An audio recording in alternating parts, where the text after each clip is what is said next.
Okay, Eloise, part 2. Sometimes I go into the men's room, which is very good for playing railroad station or something like that. Every Wednesday, I have to go to the barber shop and have Vincent shape my hair. He does absolutely nothing but talk and swiggles me around in that chair and hurts my neck with that whisk broom, and sometimes I squonk him on the kneecap. Vincent says, if I am not careful, I am not going to have a hair on my head by the time I'm 7, for Lord's sake. Getting bored is not allowed. Sometimes I comb my hair with a fork. Sometimes I wear my arm in a sling.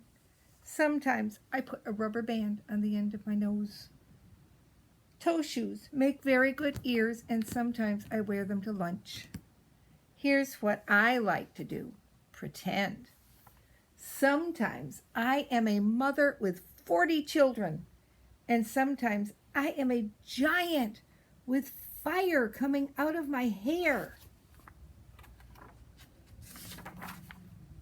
Sometimes I get terribly sick and have to be waited on.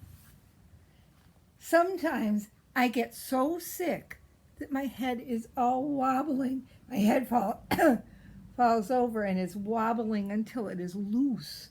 And then we have to call my mother long distance and charge it. My mother is 30 and has a charge account at Bergdorf's. She wears a size 3.5 shoe. I put a large cabbage leaf on my head when I have a headache. It makes a very good hat. My mother knows Coco Chanel. She goes to Europe and to Paris and sends for me if there's some sun, and I am always packed in case I have to leave on an airplane at a moment's notice or something like that. My mother has AT&T stock, and she knows an ad man, whatever that is. Sometimes my mother goes to Virginia with her lawyer. He has an office on Madison Avenue. He has already had the whooping cough and the measles. Sometimes I give him rubber candy, and he is so absolutely dumb, he eats it.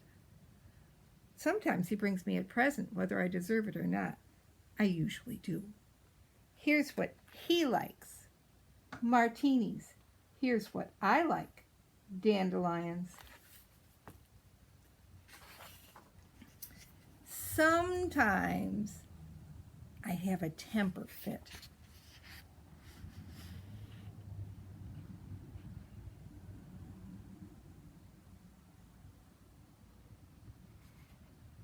But not very often.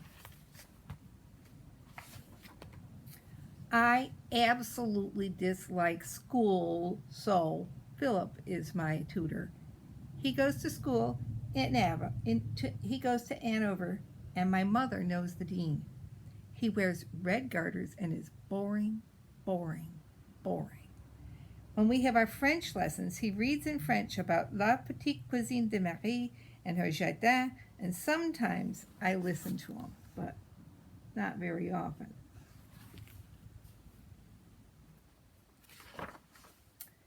Here is what makes Philip angry. He says, "Alors, nous commencerons," and I say, "Alors, nous commencerons." And he says, "Shall we settle down, Eloise?" And I say, "Shall we settle down, Eloise?" And he says, "That's quite enough, Eloise." And I say, "That's quite enough, Eloise." And he says, "I mean it, Eloise." And I say, "I mean it, Eloise." And right back at him, and he looks at me with fiercely eyes, and I look back at him with fiercely eyes. And he says, "That will do, Eloise." And I say, "That will do, Eloise." And then he shouts, Eloise, I mean it." And then I shout, "Eloise, I mean it." And then he gets madder and says, "Stop it at once, Eloise." And I say, "Stop it at once, Eloise." And then he stands up and he says, "Very well, Eloise." And I stand up and I say, "Very well, Eloise."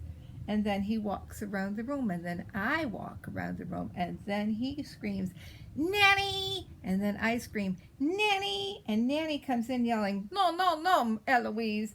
And she claps her hands, and Skipperty and me, we skibble over and hide behind the television or fall dead behind a hidden door. And then Nanny puts her arm around Philip and calls room service and says, "Send 3 of everything, please." And when the waiter brings the check, Nanny signs my mother's name, and I simply tell him to charge it, please, thank you very much. And then I do a cartwheel. I don't think she's very nice to him, do you? Poor Philip. Every night I have to call up room service to send up that menu so we can order our dinner, for Lord's sake. I always have to read it for a few seconds or so, and then I just say, "I'll have the planked medallion of beef tenderloin with fresh vegetables maison, please, and 2 raisins, 1 strawberry leaf, and 1 clams and season, s'il vous plaît. And charge it, please. Thank you very much." The night maid's name is Lily. She married the engineer of the subway and cut her hair, but I think she's sorry. She gives us extra pillowcases and soap. Once there was this most terriblest storm that came up, and it rained, and all this thunder was clomping itself into this water, and all these people were drowning without air, and absolutely no one was saved. Paper cups are very good for talking to Mars.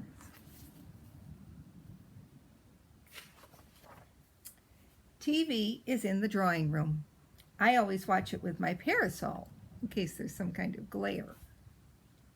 And oh my Lord, when it's fight night, Nanny is absolutely wild, and we have to scamper into our places and get ready, and Nanny has to find her players, and I have to get my binoculars and call room service and order 3 Pilsner beers for Nanny and 1 meringue glacé for me. Eloise, and charge it, please. Thank you very much. Here's what I hate. Howdy doody.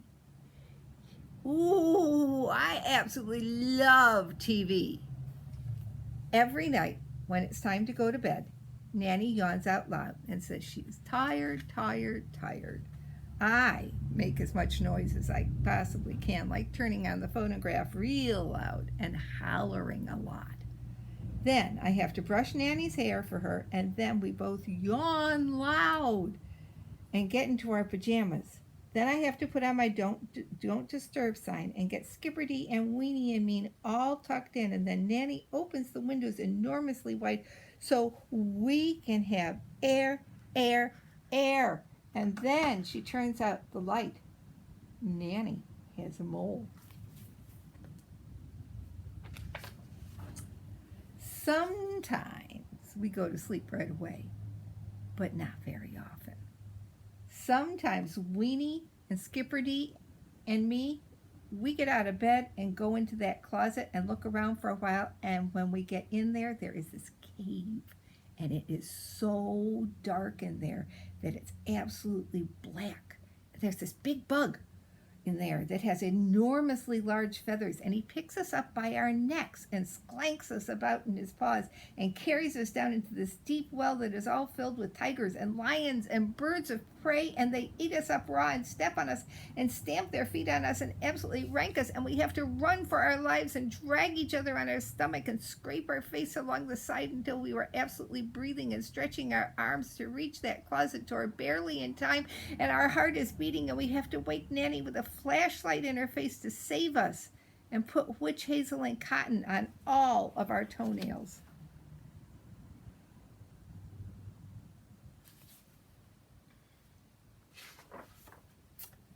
And Nanny has to get up and pamper me and spoil me for a while I am out of my head with fever and pain. Oh my Lord, there is so much to do. Tomorrow, I think I'll pour a pitcher of water down the mail chute. Ooh, I absolutely love the plaza. The end. What do you think? Isn't that a good book? I love you. Bye-bye.